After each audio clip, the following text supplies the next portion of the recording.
monde, j'espère que vous allez bien. Je suis ravie de vous retrouver aujourd'hui dans un nouveau point lecture et je vais vous parler de 4 livres. On commence tout de suite avec It's Raining Love d'Emma Green, c'est publié aux éditions Addictive. J'ai lu ce livre en lecture commune avec Amandine de la chaîne Amandine Lecture et Compagnie. Il s'agit d'une romance. Si vous ne connaissez pas Emma Green, c'est un duo d'autrices. On va suivre Pippa qui vient de se faire larguer. C'est une actrice qui est très connue et elle avait donc envie de prendre des vacances. Elle part dans un spa qui est très particulier. Sur les conseils de sa sœur, elle pensait arriver dans un spa de luxe avec option massage, etc. Mais c'est tout autre chose qui l'attend.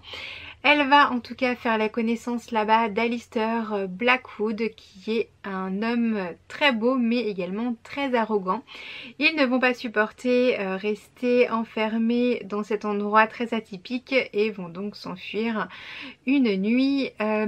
Pippa va atterrir chez Alistair et de là, eh bien, ils vont commencer une histoire d'amour.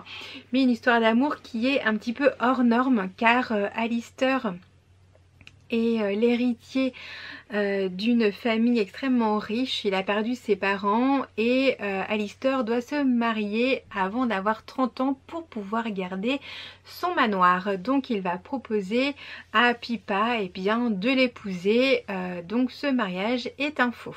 Il s'agit ici du deuxième livre que je lisais d'Emma Green et c'est un livre qui est quand même assez récent, il est sorti assez récemment. J'avais envie de lire une petite romance, je me suis dit en plus celui-ci c'est un one shot donc il avait vraiment tous les atouts pour me plaire. Finalement ça s'est révélé être une lecture assez décevante. Je n'aime pas les clichés dans les romances et là eh bien j'ai été servie. Alors on avait en effet l'homme richissime, le mec hyper bien gaulé, la pauvre esseulée qui venait de se faire larguer. Enfin bon bref, c'était un florilège de finalement tout ce que je n'aime pas dans les romances. Après la plume d'Emma Green a vraiment la qualité d'être hyper addictive. Donc les pages se tournent toutes seules parce que le livre est relativement gros.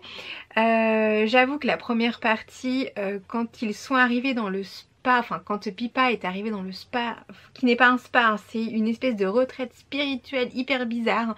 J'ai cru qu'on était dans une secte. Je m'attendais tellement pas à ça. Je me suis dit ouh là là, ça va pas le faire. Quand est-ce qu'ils vont en partir? Et à partir du moment où ils en sont partis, je me suis dit mais... Enfin, j'ai pas compris, je ne comprenais pas cette fille Pippa, je me suis pas du tout attachée à elle, hein, je pense que vous l'avez compris. Elle est partie voilà, de cet endroit, elle est partie sans valise. Elle habite Londres habituellement, là elle s'est retrouvée dans la campagne anglaise. Et elle s'est retrouvée dans un manoir avec un parfait inconnu puisque ça faisait seulement quelques jours qu'ils se connaissaient. Et bah tout d'un coup, ok, elle est d'accord pour se marier avec lui, elle reste chez lui, elle ne rentre pas chez elle, elle n'a pas d'affaires, il lui achète des affaires. Enfin bon voilà, moi c'est vraiment des choses avec lesquelles j'ai beaucoup de mal. Donc...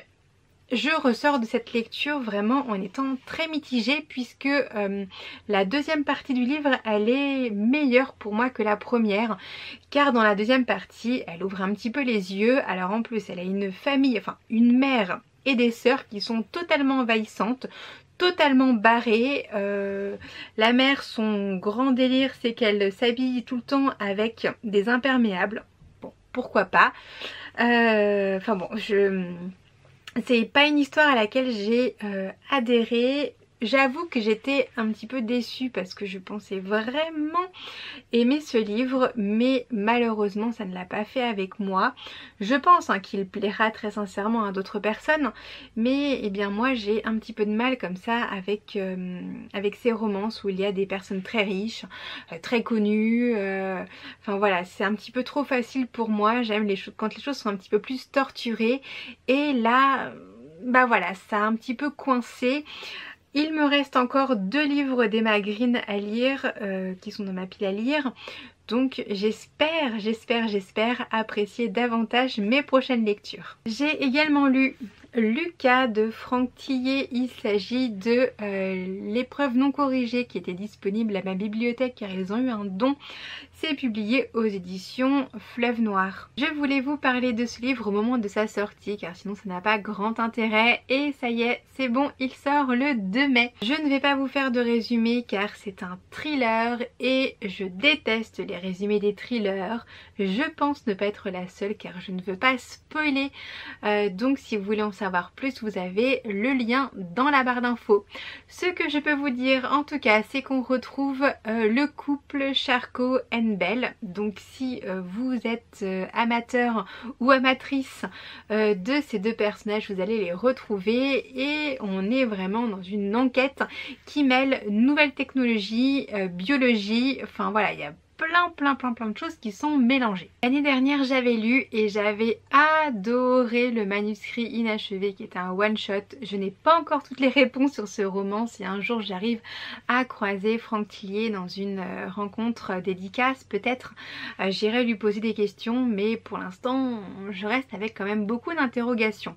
En tout cas concernant Lucas, alors c'est pas un coup de cœur, ça a été quand même une très bonne lecture.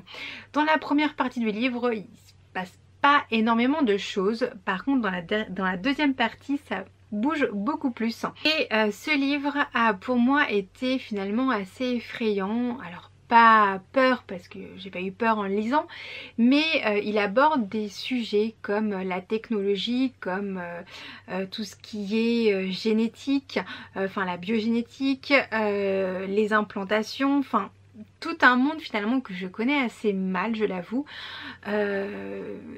Et je me suis dit, mon Dieu, j'espère très sincèrement que le futur ne va pas correspondre à tout ce que Franck Tillet nous montre dans ce livre, car c'est hyper alarmant. Et je me suis dit qu'à certains moments quand même c'était c'était criant de vérité pour les réseaux sociaux, comme quoi les réseaux sociaux ont vraiment un impact dans notre vie. Alors je sais, hein, c'est très flou ce que je vous raconte, puisque vous n'avez peut-être pas lu le livre, je ne sais pas.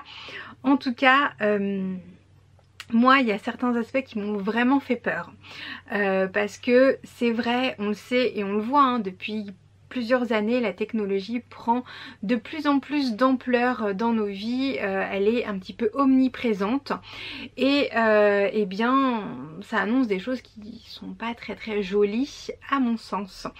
Et j'ai trouvé ce livre quand même assez pessimiste à ce niveau là. Après l'enquête elle est somme toute classique hein. Charcot et Belle sont avec leur brigade à chercher quelqu'un qui a commis un meurtre effroyable, et puis il y a également un enfant qui est dans l'histoire. C'est d'ailleurs ça que c'est une échographie que l'on voit sur la couverture du livre. J'ai trouvé que c'était assez glauque comme couverture, mais il y a certains passages également du livre qui sont aussi assez glauque hein. Si vous le lisez, vous verrez de quoi je parle. En tout cas, moi, c'est vraiment un auteur que j'adore. Je me demande à chaque fois, mais comment il fait pour tout remettre dans l'ordre. Alors je sais pas si vous avez vu sur Twitter, mais il avait publié, Franck Tillet avait publié une carte de construction de son livre, et c'est, je trouve ça absolument génial, puisqu'au début on a un prologue où il se passe des choses, et puis après on passe sur totalement autre chose, mais on se dit que forcément à un moment les deux seront liés, et c'est là le génie un petit peu de cet auteur. Moi c'est vraiment un auteur que j'aime énormément. Il me reste encore plein de ses livres à lire et j'en suis ravie, ravie, parce que c'est vraiment une plume que j'adore, c'est hyper addictif hein. Le livre est fait quand même à peu près 550 pages, mais il se dévore ultra vite. C'est un livre également qui peut se lire sans avoir lu la saga d'avant, les 6 premiers tomes, car je crois que celui-ci c'est le 7e avec Charcot. Voilà, ça se lit vraiment sans avoir lu ceux d'avant. Je n'ai pas lu tous ceux d'avant, Donc je peux vous confirmer que ça se fait très bien. On est dans une véritable course contre la montre, il faut se dépêcher. On est à Paris mais on est également en Bretagne, on est dans la région parisienne. Enfin bon, on se déplace, c'est hyper bien. Il n'y a pas des descriptions de dingue mais tout est tellement bien décrit que j'arrive vraiment à m'imaginer les scènes. Et il y a certaines scènes qui sont mais juste, oh là là, mon Dieu, mon Dieu, ça donnerait mais mal au cœur de les lire. Enfin c'est dégueulasse, hein. Vraiment c'est dégueulasse. Mais voilà, c'est un petit peu tout le talent de l'auteur. En tout cas, je vous le conseille si vous aimez les thrillers. Moi j'ai passé un très bon moment de lecture et bah, je suis ultra pressée de lire d'autres livres de cet auteur. J'ai également lu Elliot et la bibliothèque fabuleuse de Pascaline Nolo, c'est publié aux éditions Rajo. C'est un livre qui vient tout juste de sortir, il est trop joli, mais il est également très bien, très sympa. C'est pas un coup de cœur non plus, hein. Mais j'ai passé vraiment un très bon moment de lecture. C'est un livre de littérature jeunesse, les caractères sont très gros, c'est très espacé, ça se lit tout seul. On y fait la connaissance d'Elliot qui est le souffre-douleur de Charlie, une petite fille de sa classe qui est tout le temps accompagnée en plus de deux autres camarades. Alors Elliot lui est quand même un petit garçon qui est très solitaire. Ce qu'il aime c'est aller à la bibliothèque, c'est son refuge. Et dans cette bibliothèque, tout à coup, il va vraiment se passer des choses très étranges. Il va découvrir que la bibliothèque se transforme le soir et il fait la connaissance de rats mécaniques, d'un directeur qui est un rocker également, qui est un petit peu barré. Enfin bon bref, il se passe mille et une choses. Elliot va vivre des aventures absolument incroyables dans cette bibliothèque. Il va découvrir des pièces dont il ignorait totalement l'existence. Il va découvrir de nouvelles personnes. Il va pouvoir plonger également dans des livres. Enfin bon bref, il se passe mille et une choses dans cette bibliothèque. Et surtout, il a repéré un livre qu'il veut absolument lire. Il s'agit de l'indispensable guide de survie du souffre-douleur parce que bah, forcément ce livre résonne en lui et eh bien il veut le lire car il veut également s'en sortir face à Charlie. C'est un livre que j'ai bien aimé. Alors après il reprend des clichés. Personnellement moi le petit garçon qui est roux, qui a les cheveux frisés etc. Je trouve que c'est un petit peu trop pour un souffre-douleur. Voilà, on sait bien que malheureusement hein, les personnes qui sont rousses sont parfois un petit peu plus moquées que les autres. Personnellement, je ne comprends absolument pas pourquoi. Et personnellement, j'ai été rousse également étant petite. Voilà, je trouve que c'est vraiment quelque chose qui est idiot de se moquer de l'apparence des gens et ça me révolte au plus haut point. C'est pour ça que moi ça me gêne un petit peu que ce petit garçon ait cette couleur de cheveux. Alors, on voit une de ses représentations ici et... pour moi, bah, c'est vraiment le cliché de la victime de la classe. Hein. Bon, voilà, bref, si on revient pardon, à l'histoire, j'ai beaucoup aimé l'univers des livres, forcément, il se passe plein de choses. Voilà, c'est vraiment un livre où on est à 200 à l'heure. La bibliothèque elle est formidable cette bibliothèque. Je me suis dit mais moi aussi je veux rester le soir, je veux voir comme ça les murs qui se poussent, les archives qui s'ouvrent, les livres qui volent, qui vivent. C'est trop bien, j'ai adoré cet aspect. Voilà, ça j'ai trouvé ça formidable. Après si on en revient encore une fois aux éléments plus négatifs, enfin pas plus négatif, mais aux thématiques qui sont abordées, je trouve que c'est la thématique du harcèlement scolaire en ce moment, elle est quand même présente dans de nombreux ouvrages et on la retrouve encore une fois dans celui-ci puisque Elliot bah, est la victime de Charlie. Et je trouve que c'est très bien d'en parler et de dénoncer ça dans les livres pour enfants car malheureusement il y a vraiment de nombreux enfants qui sont eh bien victimes d'autres. Donc ça c'est vraiment quelque chose qui est super important. J'ai trouvé dommage qu'Eliot soit autant isolé. J'aurais bien aimé que ce petit garçon ait d'autres connaissances, d'autres amis. Mais bon, après tout, la bibliothèque est un refuge. Et elle est vraiment comme une personne. C'est un autre personnage du livre. Et c'est elle qui va aider Eliot à s'en sortir. Voilà, je pense qu'en effet les livres et des endroits comme les bibliothèques peuvent vraiment aider certains enfants. C'est vraiment quelque chose qui me parle et je pense que c'est hyper important que les enfants se sentent soutenus et se sentent écoutés. Donc c'est un livre qui a vraiment retenu mon attention. C'est une très belle découverte. Je vous le conseille si vous aimez la littérature jeunesse, mais également s'il y a des enfants autour de vous qui aiment lire.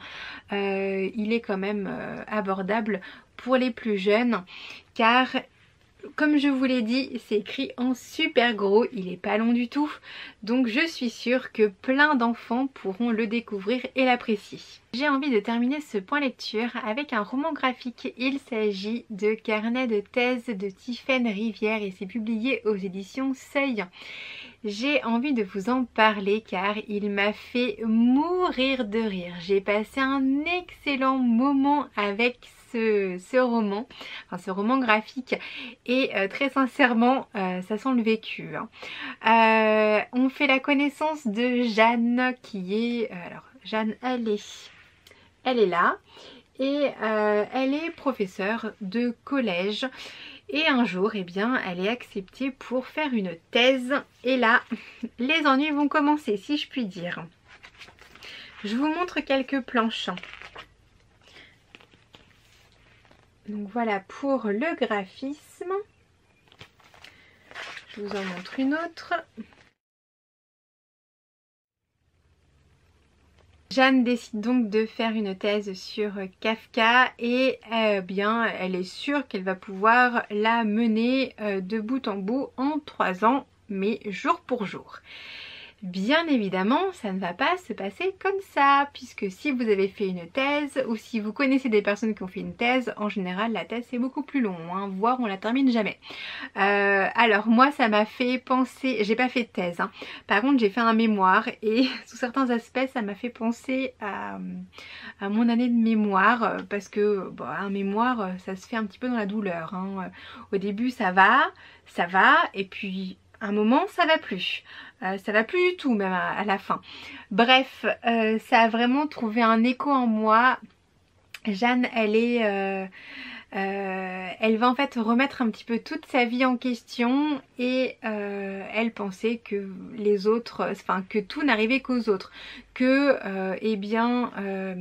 que sa thèse ait un impact dans sa vie amoureuse, elle ne pensait pas, dans sa vie professionnelle, elle ne pensait pas. Bref, elle va être impactée par tout ça et c'est vraiment très drôle. Les dialogues sont hyper piquants, j'ai adoré les réactions des différents personnages, en particulier le directeur de thèse de Jeanne qui n'en a absolument rien à faire d'elle. Si je vous dis que ça sent le vécu, c'est tout simplement parce que j'ai lu à la fin que l'autrice, donc Tiffaine Rivière, avait fait une thèse également de littérature et elle a dit que c'était un échec et c'est vraiment ça qu'on ressent quand on lit ce livre.